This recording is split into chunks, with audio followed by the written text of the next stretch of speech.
Welcome back.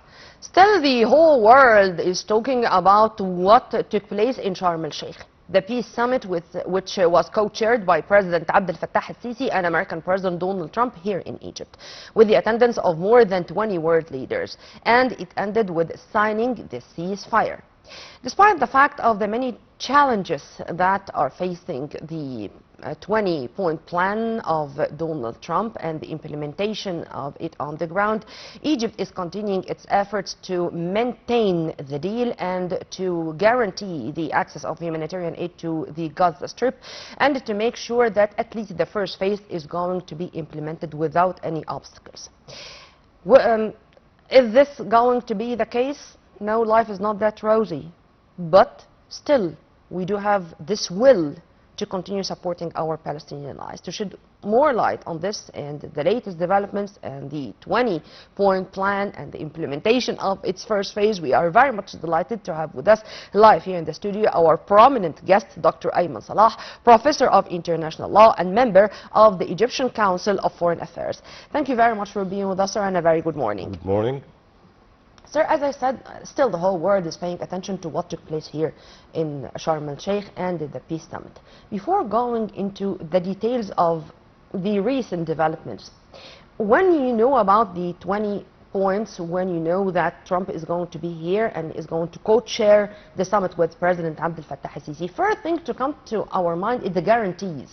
What are the most important guarantees that we should think about to have the implementation a reality? Not a dream, no, a fact or a process on the ground. First of all, I'd like to praise and hail the Gazans for their holding on to their lands, which helped to foil and undermine any deportation plans. And we would like also to hail and praise the Egyptian stance and holding to the political constance towards the Palestinian cause, and to hail the situation of a lot of nations and peoples around the world. All this together has resulted in this comprehensive plan for Gaza peace settlement or for ceasefire.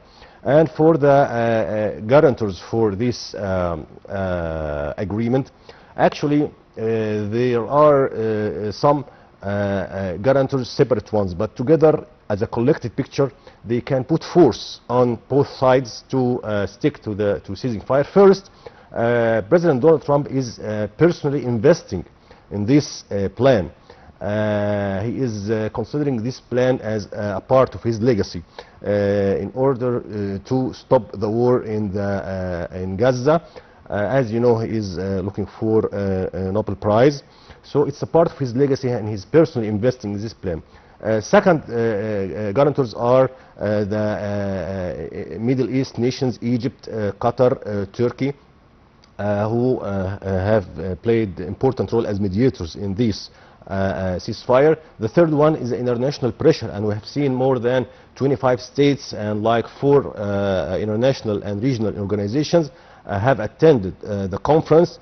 All these points together and elements together put a pressure on both fires. Besides, Israel has reached to a point that even the advisors for Israel are telling Israel that continuing fighting like this is going to harm the Israeli state itself, and that's what President Donald Trump declared himself. He said, I told them you can't just continue fighting like this, we have to have some ceasefire or to stop at some point. So all these elements together can make like a guarantee for a bigger picture for both sides to stick to this ceasefire, hopefully. Let's have more details on some, at least, of the points you mentioned, Dr. Ayman. Yesterday, unfortunately, there was an Israeli strike. But when Donald Trump was asked if the ceasefire is still continuing, he said yes. And the humanitarian aid is going to flow back. And this is going to take place on Monday. How do you see this? I mean, something which was expected to happen, but it's not going to spoil the whole issue. And the ceasefire is going to be continued despite these strikes by the Israeli side. And the statements by Trump are cementing this notion, cementing this idea? Definitely, these violations are expected early in this comprehensive plan, especially that this comprehensive plan contains a lot of thorny and controversial points. But the world at some time wanted to see stoppage of the bloodshed at phase 1. But it is expected, of course, that we can see some violations, and it is the role of the international community and the United States to continue its pressure on Israel to stick to this ceasefire. Even the Israeli army is exhausted, so I don't think they can make a full range operation again, but violations are expected. As we see in South Lebanon, there has been an agreement, but there are some, and this is, let's say, it happens in ceasefire agreements a lot. So this is going to get us back to the guarantees and to a term which was mentioned in the plan, stability force. What's stability force, or how this can be one of the main issues or the main guarantees that stability is going to prevail on the ground and we are not going to return back to the vicious circle of violence? In Trump's 20 points comprehensive plan, one of the points is establishing an international stability force, or ISF. It will constitute of different troops from different countries, maybe from the US and from Arab countries and most Islamic countries, to exist in Gaza to make sure that the peace is not violated. So this is still one of the points that are going to be negotiated lately in the negotiations between the two parties. Until now, it's not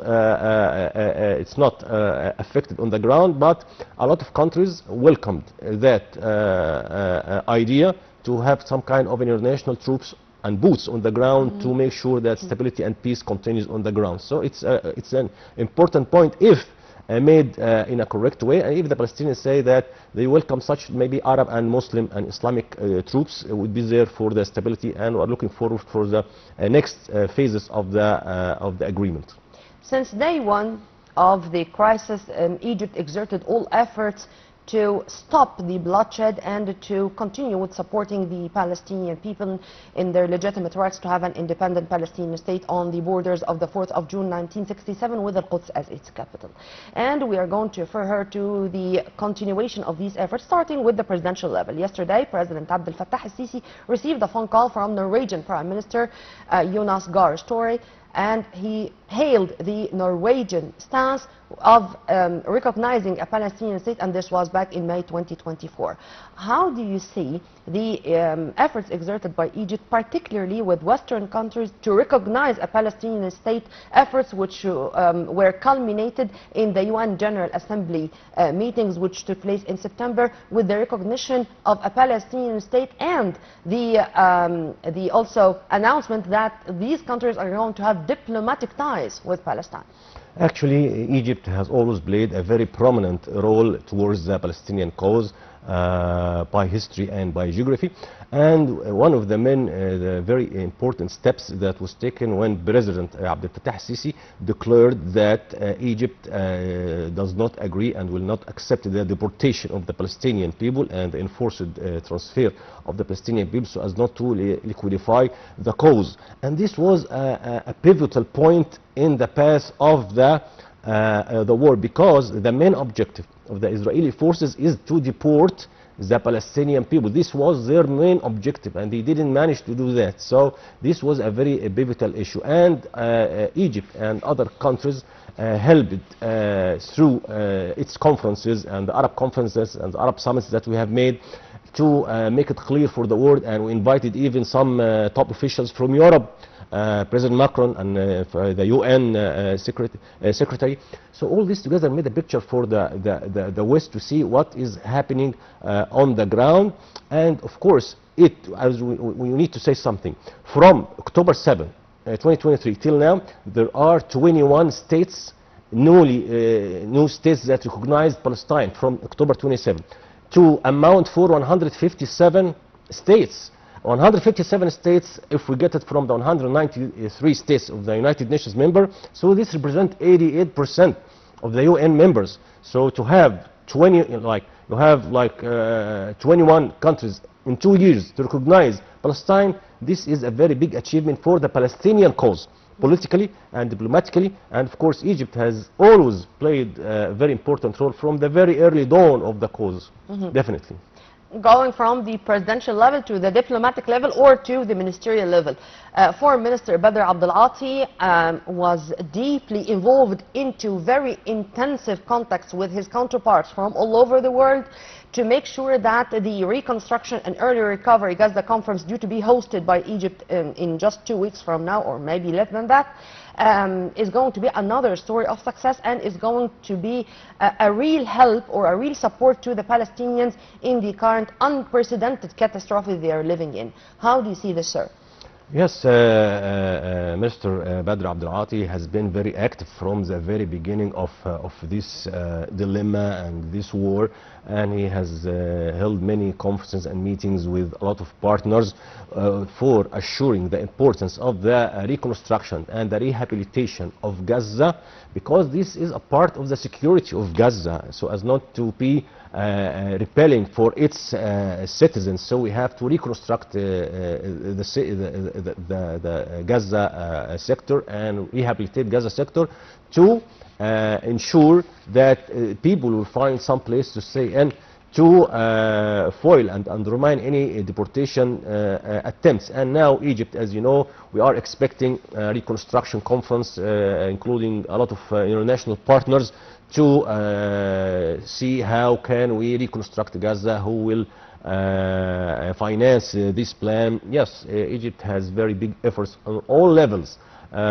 towards the Palestinian cause. Amen to that, and to continue with cooperation with other mediators. I mean, the American President, Special Envoy to the Middle East, Witkoff, in addition to Kushner, you are going to find big figures here consulting with Egypt on the issue, in addition to the Qatari mediators, the Turkish side, and we are expecting Witkoff to be here in the very near future. How do you see these intensive contacts after the summit? I mean, not only ink on paper, but to witness the implementation of its phases. Actually, the reconstruction and the rehabilitation of Gaza is one of Trump's 20 points plan. And it was said that it will be carried out by prominent corporations who managed to build some very beautiful cities in the Middle East.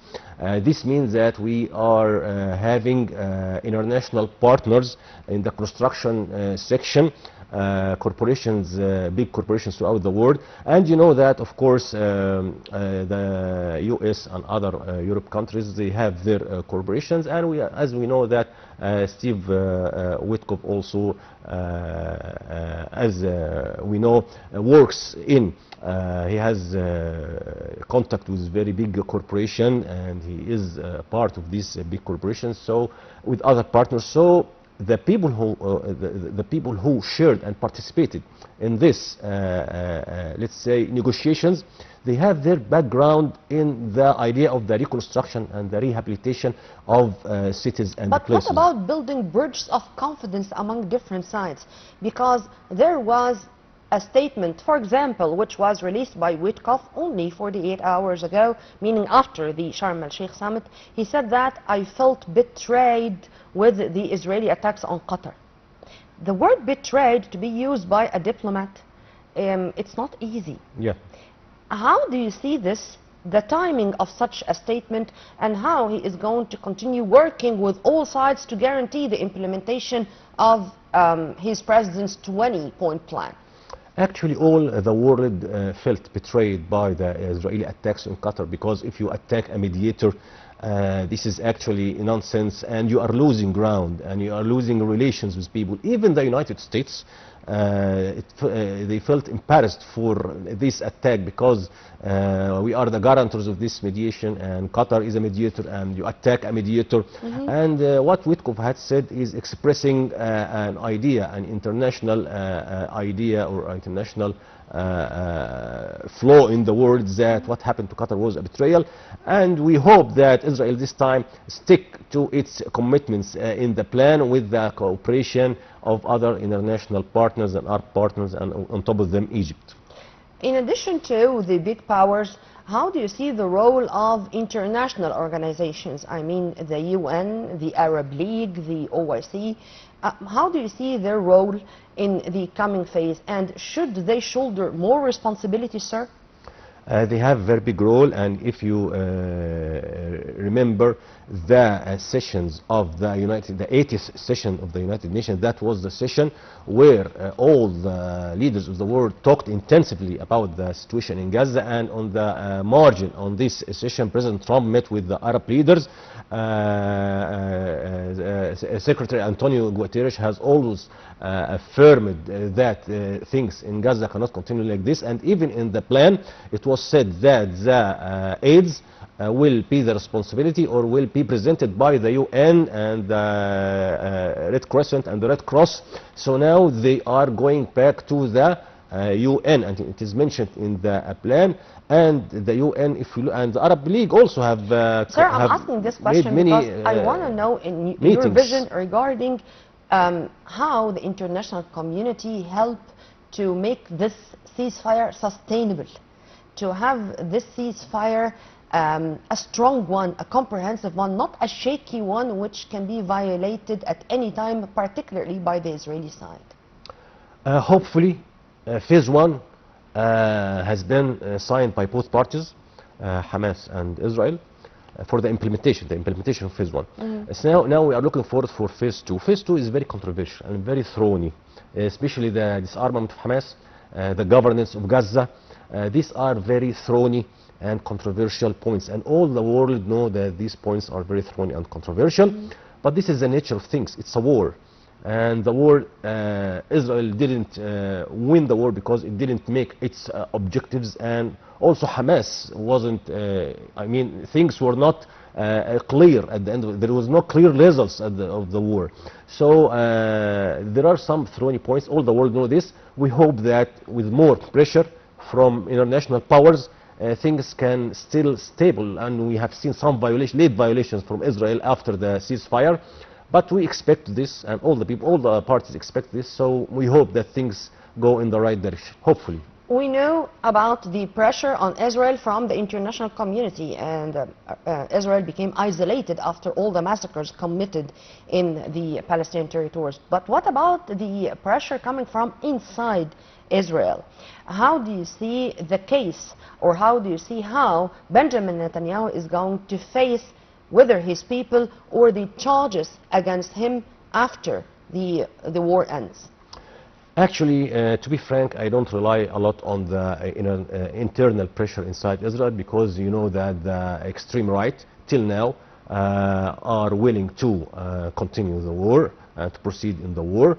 And actually, when they have made some statistics within the Israeli society, they still have their ideas about greater Israel, and these things are kind of ideological, based on ideological thoughts. So actually, we don't rely a lot on the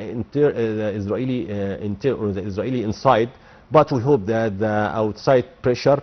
The Israeli army is exhausted. The Israeli army, by the way, Donald Trump said that yes, the two sides are tired, yes, of war. Israeli army is one of the elements that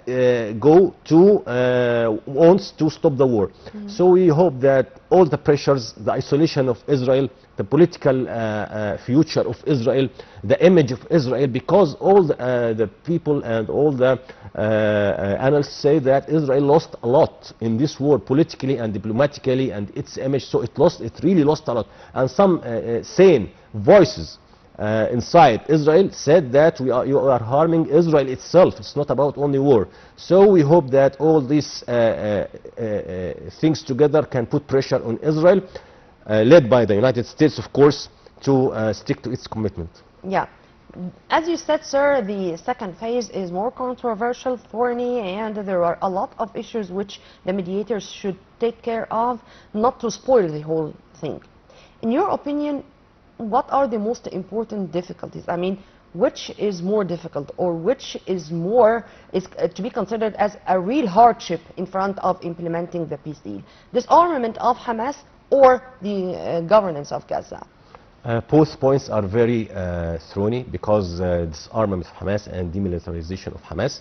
Actually, this is a very thorny point. And when we hear or listen to Hamas leader, they talked about they may place their offensive weapons, but what about the defensive weapons? And then they said they can lay their weapons or give it to some kind of Arab or Islamic committee or something like this. So things are not clear, and they haven't talked clearly before in their reply for Donald Trump or in the implementation phase. They signed that they clearly agree on exactly on this point. So there are still talks, but they say we are open to talks, and they are really open to talks about how to do this thing to give it to some Arab committee. For the governance of the Strip, even Hamas said that it agrees to have some kind of technocrat committee to rule Gaza with the participation of some Palestinian figures. But look here that the plan contains a board of peace which is headed by Trump and Tony Blair, and with participation of Tony Blair and some international partners.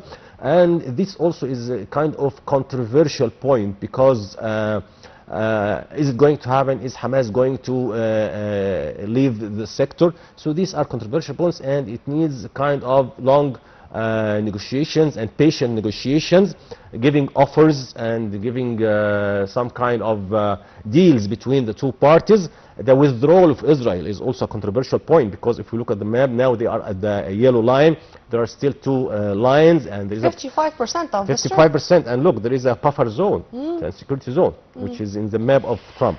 Let's cross our fingers and pray to God Almighty that tomorrow is going to be a better day, and we are not ever going to witness more bloodshed in our territories. Hopefully. Well, Dr. Ayman, thank you very much for your answer, and have a very good day. We were very much delighted and honored to have our permanent guest, Dr. Ayman Salah, Professor of International Law and member of the Egyptian Council for Foreign Affairs. Right after the short break, we are going to be back with more, so stay tuned.